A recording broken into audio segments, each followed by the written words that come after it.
Après-midi agité pour Shaul Mofaz à la Knesset. Mercredi, à l'occasion de sa première apparition en tant que membre du gouvernement de Benyamin Netanyahou, le chef de la formation centriste Kadima a essuyé une attaque en règle de la gauche israélienne, notamment du Parti travailliste. Pour le député Fouad Ben Eliezer, Shaul Mofaz a tout simplement vendu son âme au diable. Le ralliement de Kadima au Likoud laisse en effet l'opposition sans force vive, puisque désormais Benyamin Netanyahou dispose d'une écrasante majorité de 94 députés sur les 120 que compte la Knesset. La députée du Meretz, Zehava Galon, a jugé pour sa part que la décision de Kadima accentue un peu plus la fracture entre l'opinion et la classe politique israélienne.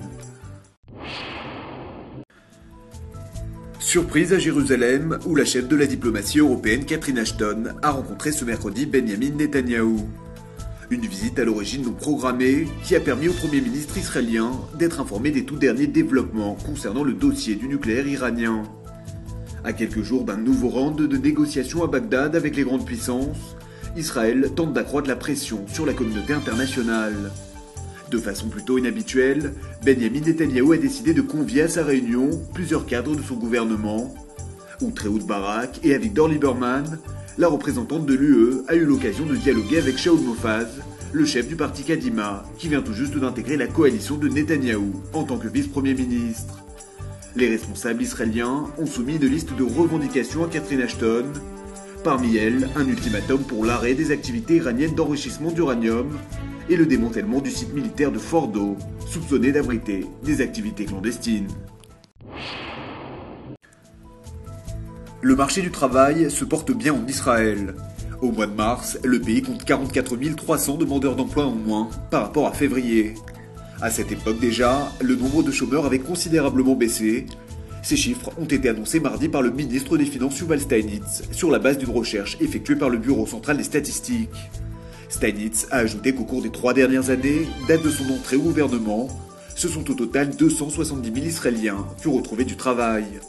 Une tendance qui prouve la bonne santé de l'économie israélienne, et ce en dépit des difficultés que traversent actuellement les classes moyennes.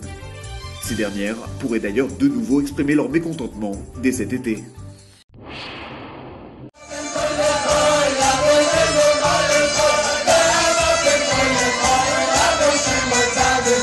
Israël célébrait mercredi soir la fête de Lag BaOmer.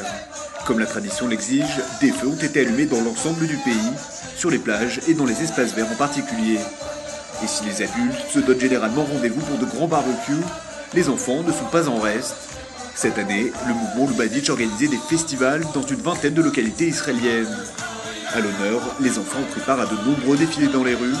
Seule mauvaise nouvelle pour eux, les vacances sont désormais terminées.